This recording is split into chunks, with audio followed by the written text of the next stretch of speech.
शरीर में रीढ़ की हड्डी की भूमिका होती है, वैसे ही समाज जीवन में इन विश्वकर्मा साथियों की बहुत महत्वपूर्ण भूमिका होती है। हमारे ये विश्वकर्मा साथी उस काम, उस हुनर से जुड़े हैं जिनके बिना रोजमर्रा की जिंदगी की कल्पना भी मुश्किल है।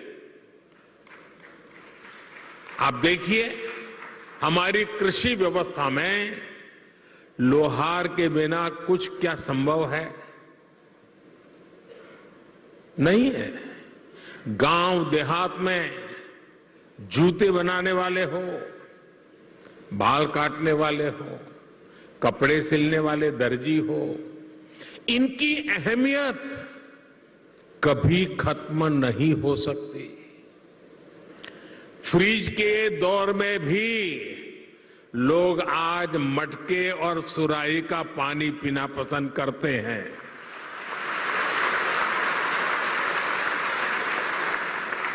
दुनिया कितनी भी आगे बढ़ जाए, टेक्नोलॉजी कहीं भी पहुंच जाए, लेकिन इनकी भूमिका, इनका महत्व हमेशा रहेगा। और इसलिए आज समय की मांग है कि इन विश्वकर्मा साथियों को पहचाना जाए, उन्हें हर तरह से सपोर्ट किया जाए। साथियों, हमारी सरकार अपने विश्वकर्मा भाई बहनों को और उनका सम्मान बढ़ाने का, उनका सामर्थ्य बढ़ाने और उनकी समृद्धि बढ़ाने के लिए आज सरकार एक सहयोगी बनकर के आपके पास आई है। अभी इस योजना में 18 अलग अलग तरह का काम करने वाले विश्वकर्मा साथियों पर फोकस किया गया है। और शायद ही कोई गांव ऐसा होगा कि जहां इस 18 प्रकार के काम करने वाले लोग न हो।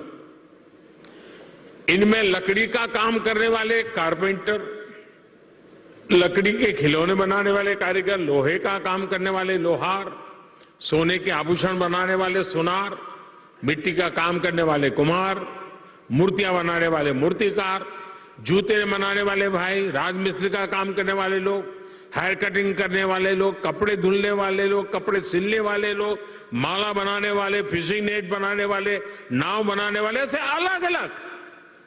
अलग अलग के तरह तरह के काम करने वाले साथियों को शामिल किया गया है। पीएम विश्वकर्मा योजना पर सरकार अभी 13,000 करोड़ रुपए खर्च करने वाली है। मेरे परिवारजनों, कुछ साल पहले,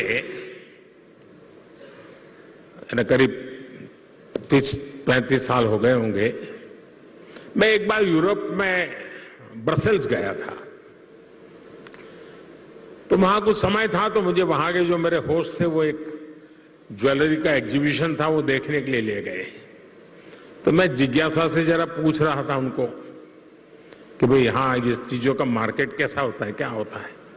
तो मेरे लिए बड़ा सरप्राइज था। उन्होंने कहा, साहब यहाँ जो मशीन से बनी हुई ज्वेलरी है उसकी डिमांड कम से कम होती है, जो हाथ से बनी हुई ज्वेलरी है लोग महंगे से महंगे पैसे देकर के भी उसको खरीदना पसंद करते हैं। आप सभी हाथ से, अपने हुनर से जो बारीक काम करते हैं, दुनिया में उसकी डिमांड बढ़ रही है।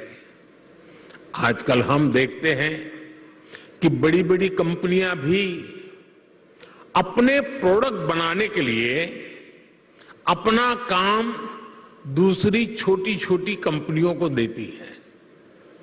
ये पूरी दुनिया में एक बहुत बड़ा इंडस्ट्री है। आउटसोर्सिंग का काम भी हमारे इन्हीं विश्वकर्मा साथियों के पास आए। आप बड़ी सप्लाई चेन का हिस्सा बने। हम इसके लिए आपको तैयार करने की दिशा में आगे बढ़ रहे हैं। हम दुनिया की बड़ी बड़ी कंपनियां आपके दरवाजे पर आकर के खड़ी रहें, आपके दरवाजे पर दस्तक दें, वो क्षमता आपके अंदर लाना चाहते हैं। इसलिए ये योजना विश्वकर्मा साथियों को आधुनिक युग में ले जाने का प्रयास है, उनका सामर्थ्य बढ़ाने का प्रयास है।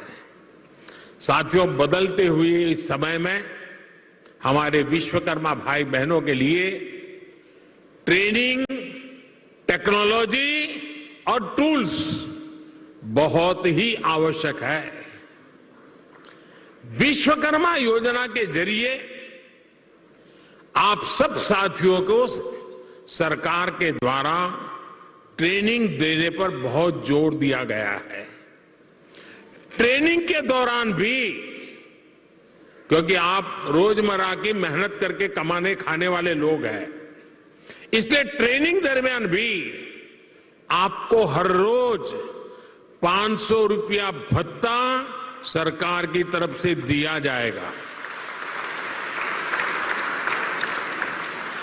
आपको आधुनिक टूल किट के लिए 15,000 रुपये का टूल किट वाउचर भी मिलेगा। आप जो सामान बनाएंगे उसकी ब्रांडिंग और पैकेजिंग से लेकर मार्केटिंग में भी सरकार हर तरह से मदद करेगी। और बदले में सरकार आपसे ये चाहती है कि आप टूल किट उसी दुकान से खरीदे जो जीएसटी रजिस्टर्ड है। कालाबाजारी नहीं चलेगी। और दूसरा मेरा आग्रह है, ये टूल्स मेड इन इंडिया ही होने चाहिए।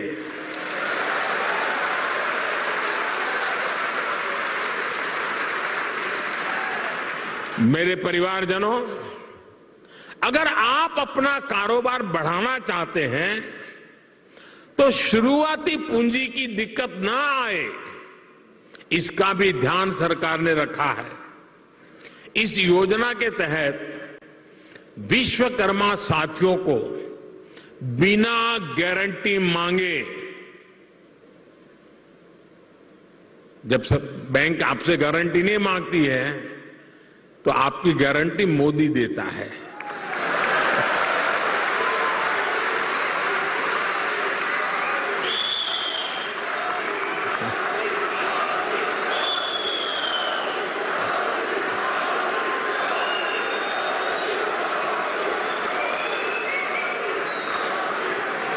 बिना गारंटी मांगे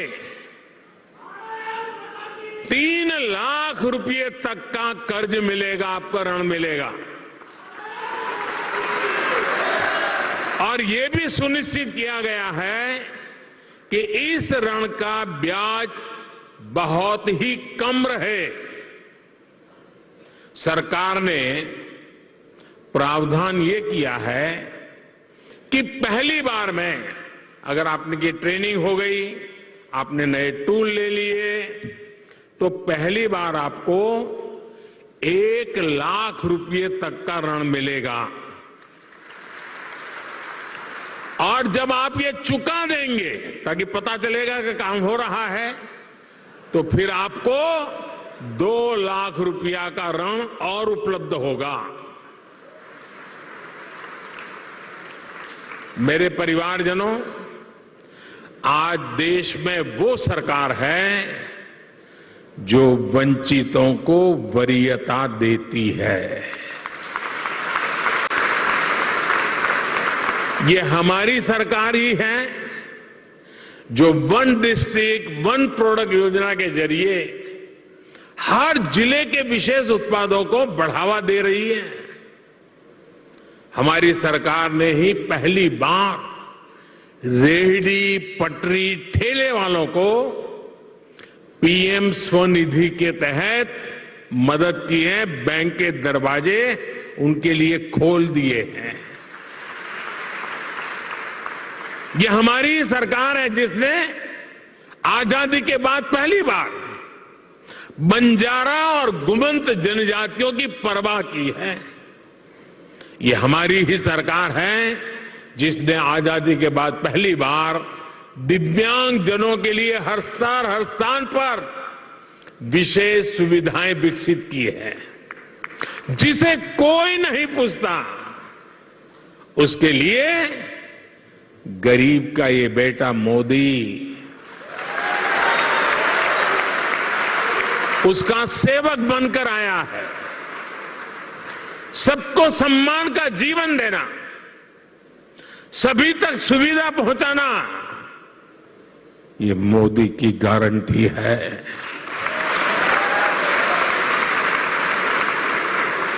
मेरे परिवारजनों, जब टेक्नोलॉजी और ट्रेडिशन मिलते हैं तो क्या कमाल होता है, ये पूरी दुनिया ने G20 क्राफ्ट बाजार में भी देखा है।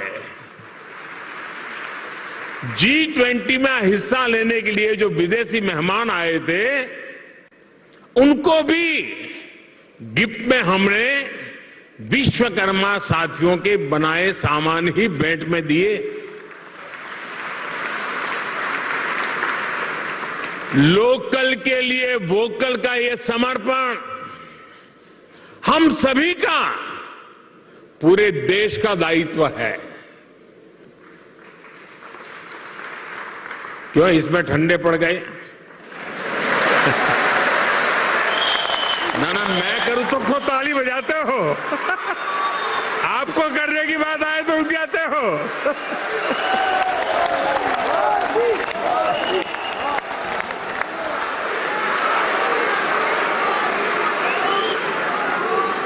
आप मुझे बताइए, हमारे देश में जो चीजें हमारे कारीगर बनाते हैं, हमारे लोग बनाते हैं, वो दुनिया के बाजार में पहुंचनी चाहिए कि नहीं पहुंचनी चाहिए? दुनिया के बाजार में बिकनी चाहिए कि नहीं बिकनी चाहिए? तो ये काम पहले लोकल के लिए वोकल बनना पड़ेगा और फिर लोकल को ग्लोबल करना होगा।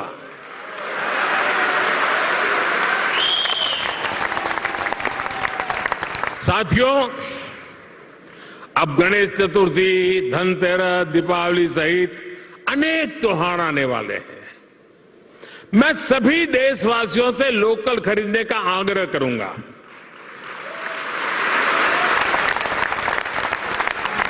और जब मैं लोकल खरीदने की बात करता हूं तो कुछ लोगों को इतना ही लगता है कि दिवाली के दिए ले ले बस, और कुछ नहीं।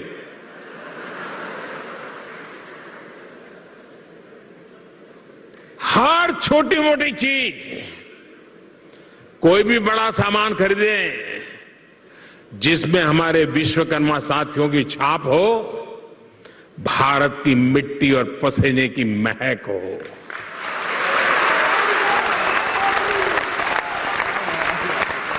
मेरे परिवारजनों, आज का विकसित होता हुआ भारत हर क्षेत्र में अपनी नई पहचान बना रहा है। कुछ दिन पहले हमने देखा है कि कैसे भारत मंडपम को लेकर दुनिया भर में चर्चा हुई है। ये इंटरनेशनल एग्जीबिशन सेंटर यशोभूमि इसी परंपरा को और भव्यता से आगे बढ़ाता है। और यशोभूमि का सीधा सीधा संदेश है, इस भूमि पर जो भी होगा यश ही यश प्राप्त होने वाला है।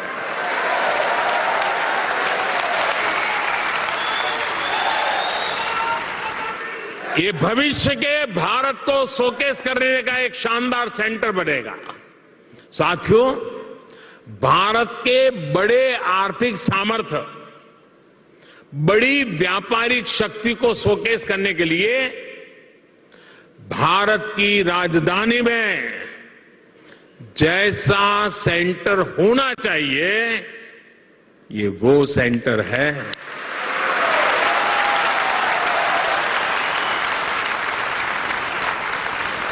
इसमें मल्टी मॉडल कनेक्टिविटी और पीएम गति शक्ति के दर्शन एक साथ होते हैं।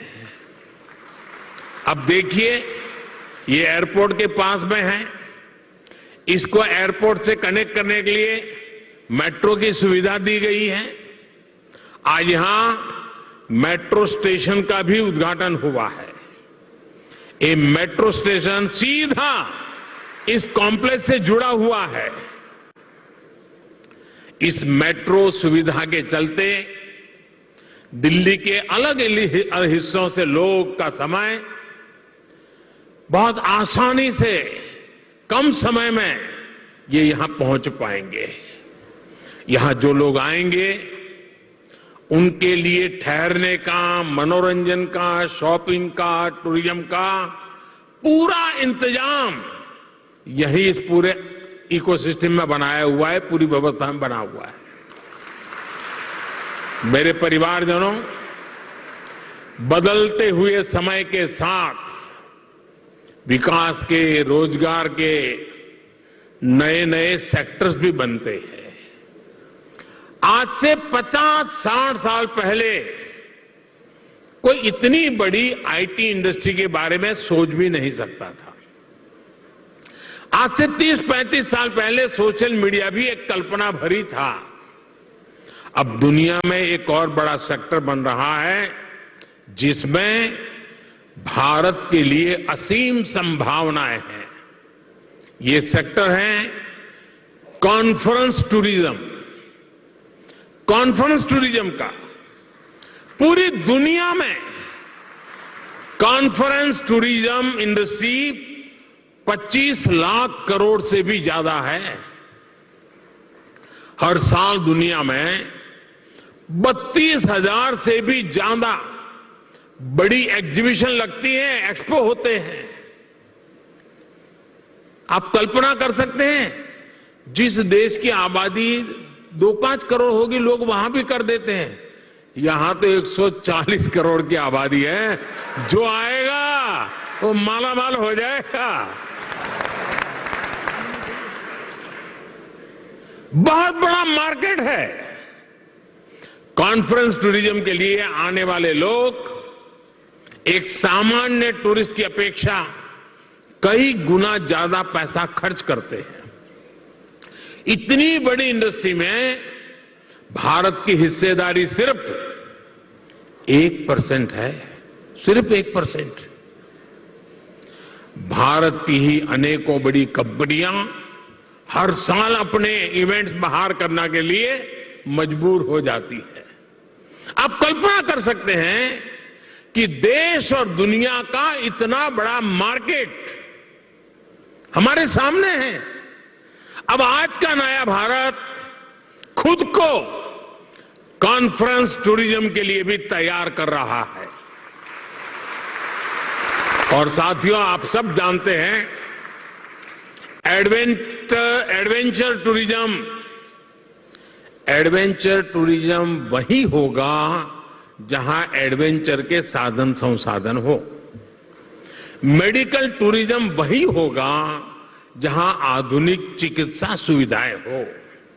स्पिरिचुअल टूरिज्म वही होगा जहां ऐतिहासिक, धार्मिक, स्पिरिचुअल एक्टिविटी हो।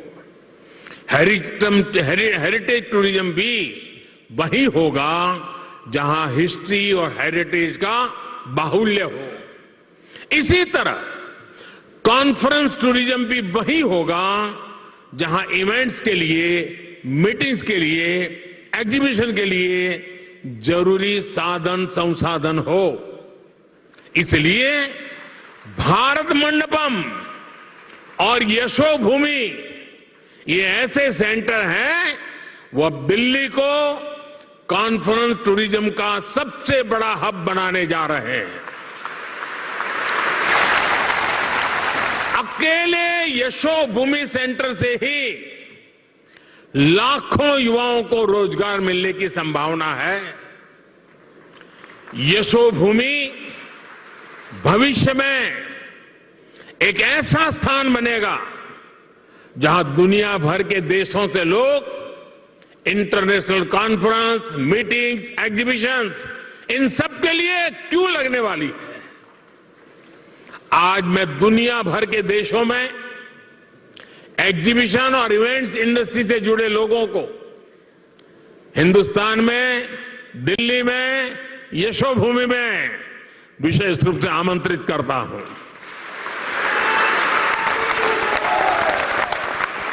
मैं देश की पूरब, पश्चिम, उत्तर, दक्षिण हर क्षेत्र की फिल्म इंडस्ट्री, टीवी इंडस्ट्री को आमंत्रित करूंगा। आप अपने अवार्ड समारोह, फिल्म फेस्टिवल यहां आयोजित करिए, फिल्म के पहले शो यहां आयोजित करिए। मैं international events companies, exhibition sector से जुड़े लोगों को भी भारत मंडपम और यशोभूमि से जुड़ने को आमंत्रित करता हूं। मेरे परिवारजनों, मुझे विश्वास है भारत मंडपम हो या यशोभूमि, ये भारत के आतिथ्य, भारत की श्रेष्ठता और भारत की भव्यता के प्रतीक बनेंगे। भारत मंडपम और ये यशोभूमि दोनों में ही भारतीय संस्कृति और अत्याधुनिक सुविधाओं, इन दोनों का संगम है। आज ये दोनों भव्य प्रतिष्ठान नए भारत की यश गाथा देश और दुनिया के सामने गा रहे हैं। इनमें नए भारत की आकांक्षाओं का प्रतिबिंब भी है, जो अपने लिए सबसे बेहतरीन सुविधाएं चाहता है। साथियों, मेरे शब्द लिख के रखिए। भारत अब रुकने वाला नहीं है।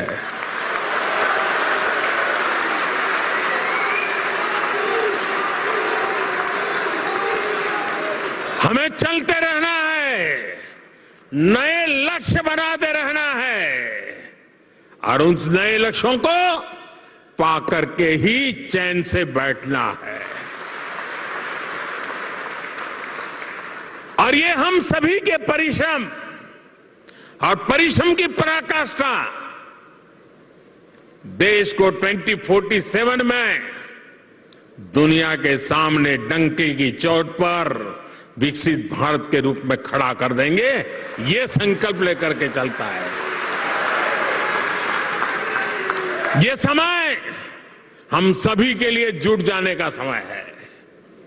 हमारे विश्वकर्मा साथी मेक इन इंडिया की शान है और इंटरनेशनल कन्वेंशन सेंटर की इस शान को दुनिया के सामने शोकेस करने का माध्यम बनेगा।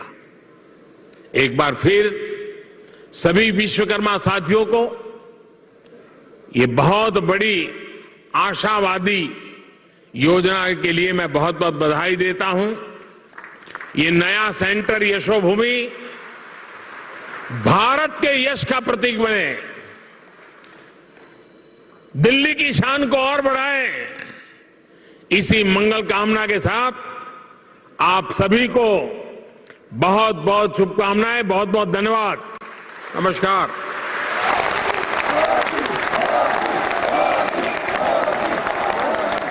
बहुत बहुत धन्यवाद माननीय प्रधानमंत्री जी। आप